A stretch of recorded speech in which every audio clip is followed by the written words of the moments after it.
Welcome to The Explainer. Today, we're going to dive into a spiritual idea that might just flip everything you thought you knew about enlightenment upside down. Seriously. We're talking less about caves and fasting and more about, well, something that looks a lot like our modern world. So let's just jump right in with a really fascinating take on karma. It all boils down to this one core idea. Whatever you were obsessed with, that thing you just couldn't let go of in this life, well, that becomes your homework assignment. The very first thing you have to deal with in the next. So think about it. The source we're looking at says that whatever we're really clinging to, maybe it's our kids or a career goal or that position of power we wanted so badly but never got, that's not just forgotten. Nope, that becomes our starting point. It's like the universe hands you your old unfinished business the second you come back.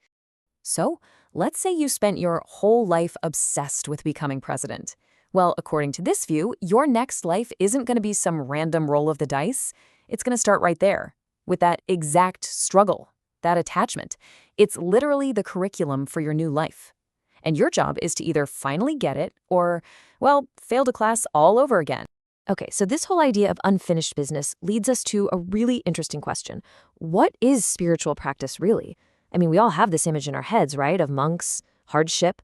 But the source we're digging into today, it challenges that idea head on, and it's pretty blunt about it. Yeah, this is probably what pops into your head, right? The classic image of spiritual practice.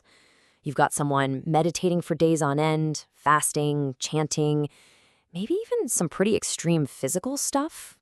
It's this powerful image of conquering the body. But what if that whole picture is just plain wrong? And when I say blunt, I mean it.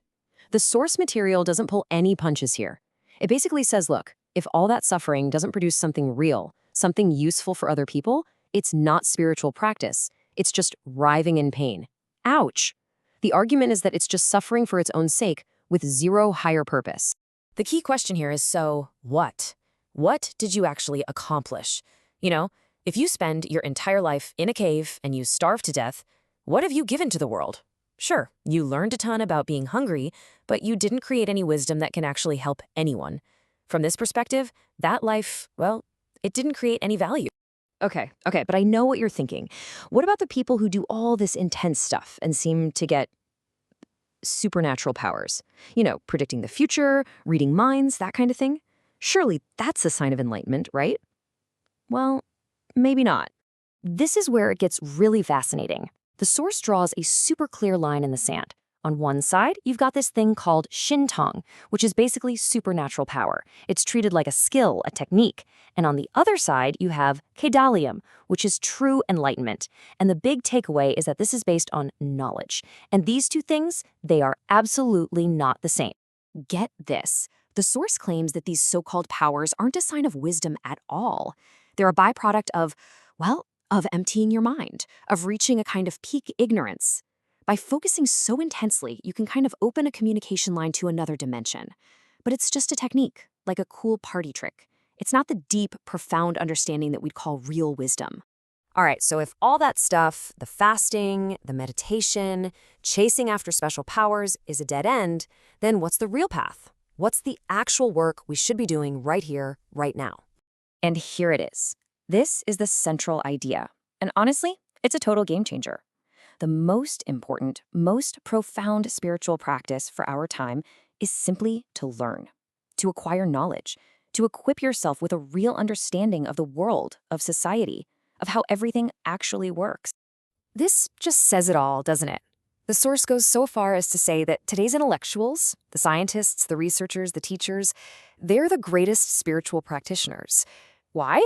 Because they're the ones doing the hard work of gathering the raw materials for genuine enlightenment, which is knowledge.